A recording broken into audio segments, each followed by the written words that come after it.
and then 3 Mile Island, where there was operator error. And of course in Japan, let's hope things work out well, or not as badly as people fear at any rate. You've got to remember this is the biggest earthquake in that country's recorded history. And so they've had a number of problems there, which are very serious. I don't underestimate that. But nonetheless, it is very special circumstances. I noticed one of the British ministers was asked about this, and he just made the point, which is a rather sobering point. He said, just in terms of the relevance of this to Britain, he said the most severe earthquake in British recorded history was in 1931. The earthquake they've just had in Japan was 133,000 times more severe. So, I think part of this debate may be, the big question in Japan, obviously, about the siting of these nuclear facilities. And while you've got to hand it to the Japanese, they've done an amazing job in terms of engineering and making so many of their buildings earthquake-proof. But then, how do you build against a 10, 20 metre wall of water that just comes in? So they've, I think, my suspicion is that when the history of this is written, people will record it as a shocking tragedy and one where our sympathy and love goes out to the Japanese people who have been so sorely afflicted, but also our admiration that through their good engineering, good planning and good organisation, the casualties have been, while still substantial, much less than they otherwise would have been.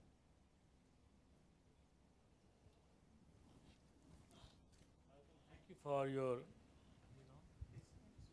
wonderful lecture. Just as I was thinking about it, you spoke about this tsunami issue. I saw a program in 1996 on Channel 7. The documentary style program ran for 5 days successively. Mainly NASA scientists and the seismologists, planetary geologists and all kinds of scientists spoke on that program. And they inevitably spoke about the specific ring of fire and how the volcanoes are somewhat more active in recent times. And they spoke of a distinct possibility of St. Andreas fault line, which is off the coast of Los Angeles, on the seabed there. It's nearly 648 kilometers long. They said that it could rupture, and they gave an approximate time frame by 2012. I mean, it could be these days. I mean, you can laugh about it, but... No, this is the Mayan calendar, says the world's going to end next year. I mean, I don't know what it was, but these are scientists talking, but therefore I took it seriously. And they said that if this fault line ruptures even a little bit, the whole thing can just unravel like a seam, and it could set off under ocean, landslide, which will set off the Pan-Pacific tsunami thereof. What I'm surprised about is that no one talked about it ever since. Whenever I meet people, I just sometimes bring up that issue, but no one seems to remember. I wonder, as a politician, have you heard about it? And I mean, it sounds surreal, but I mean, have you heard about the San Andreas fault or the rupturing and then setting off a Pan-Pacific tsunami, which will inevitably come and damage entire east coast of Australia? I wonder if there is any substance, and what do the politicians think or know about it? Well, thanks. I mean, the San Andreas fault, of course, is very active and very well known, and it runs right through California, and there was a very serious earthquake there only a few years ago. So they particularly in San Francisco, they're very focused on building earthquake-proof structures.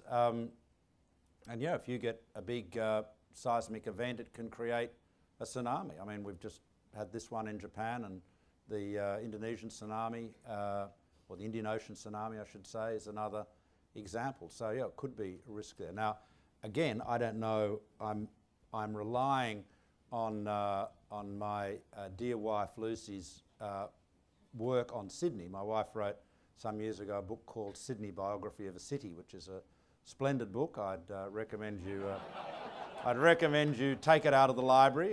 You'll struggle to find it on sale anywhere now, I think, except maybe in a second-hand bookshop. It was published in '99, but some geologists and coastal, geomorphologist people think that some of the big boulders in Sydney Harbour, that some of those that are around at the end, for example, of Rose Bay at Steel Point, which is just before you get to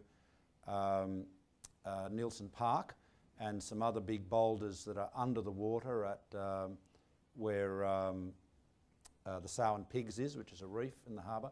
Some people have how did they get there? Some people have theorised that they were actually thrown into the harbour, as it were, by a giant tsunami in some huge, tidal wave event.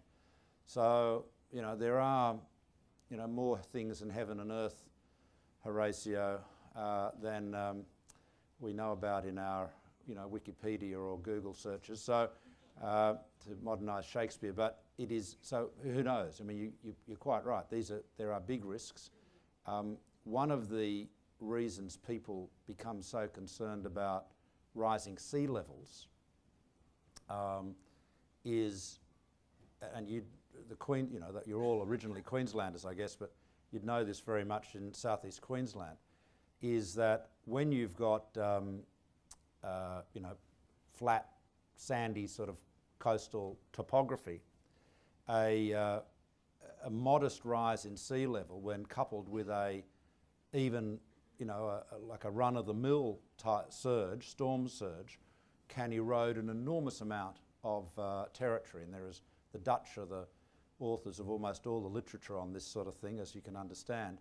And there's a rule of thumb, and I just can't think of the name of the Dutch geomorphologist who theorised it, but it's something like, for every, 1 metre increase in sea level, you run the risk of losing another 100 or 200 metres of coastline. So in the flat areas, low-lying sandy areas, a tsunami would be, absolutely devastating, because it can go so far inland. And as we've seen in Japan, what it does is it sweeps all before it and then sweeps it all out again.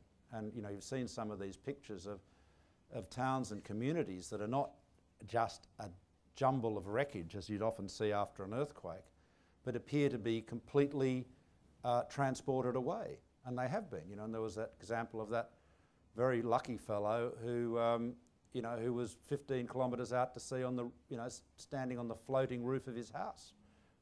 They'd just been washed out again. So, look, these are big issues. Now, there are tsunami warning systems, and fortunately, if there was a huge, earthquake on the other side of the Pacific, we would get plenty of warning about it coming to Australia. But still, it'd be, to be pretty traumatic as everyone rushed to higher ground. Malcolm, thank you. Sam Polson, thanks for the address, and it sounds like you're a seismologist as well as an oceanographer and a politician. On reflection of on your time as leader of the opposition, and if or when you had your chance again, what would you do differently? What was the key lesson? Oh dear. So you've all got to be back at work in half an hour. Look, there's so many, there's so many things you could do, or I could do better.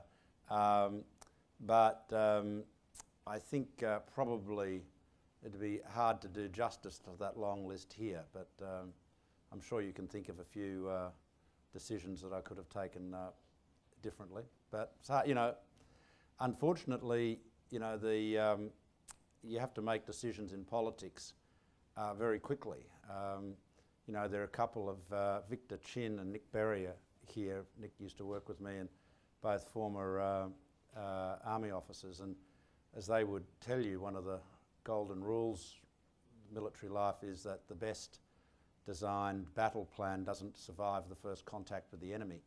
So, you know, you have to make decisions in difficult situations, and inevitably not all of them are right, but you can't live your life backwards. And last question. Good afternoon, Richard Holtgreave. Thank you very much. I want to begin by saying that I've found your comments about the alumni networks in the United States versus here in Australia quite different, and I agree wholeheartly about the difference. But nevertheless, my question, Julia Gillard obviously went to the United States and by all accounts had a very glowing review upon getting back. So my question to you is that an indication of Australian-American relations, or is she just a very good snake oil salesman? Look, I think the depth of the relationship between, and the strength of the relationship between the United States is so strong.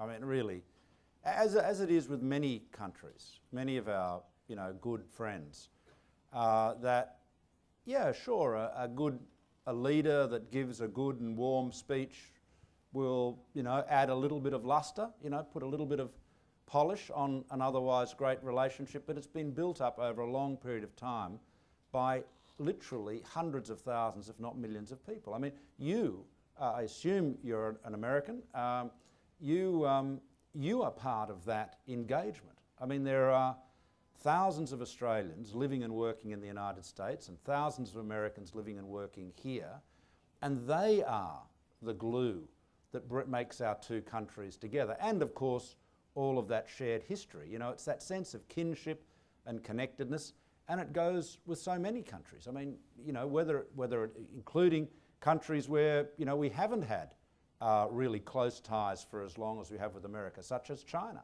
You know, the friendship between Australia and China is incredibly strong, and the level of understanding is very strong.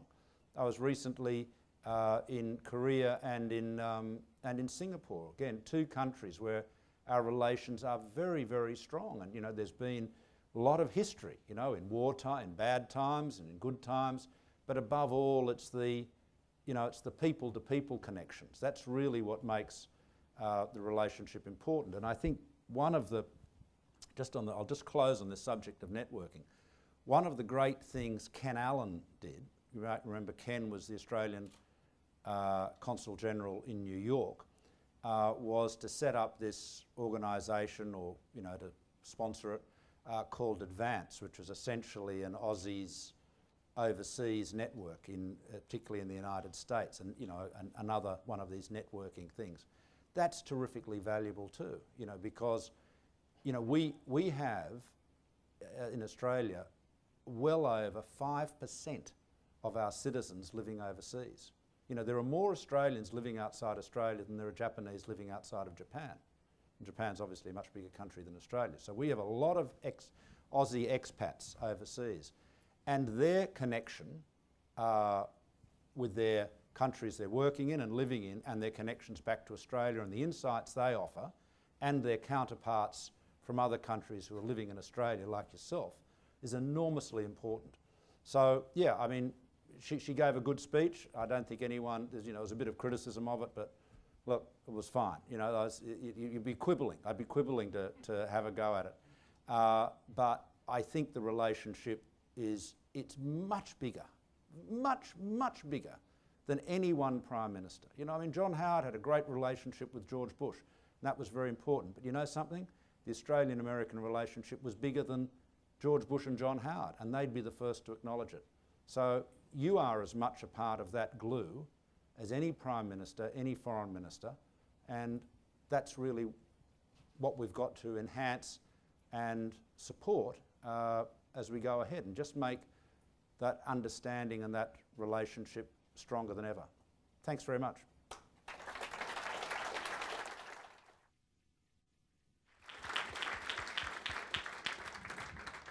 No, indeed, Malcolm, we owe you the thanks rather than the other way around. I think we've covered pretty much everything on the agenda in terms of international politics, foreign diplomacy, a bit of science, oceanography. We've covered economics, a little bit of politics. I think the only thing we didn't quite cover was broadband, ironically.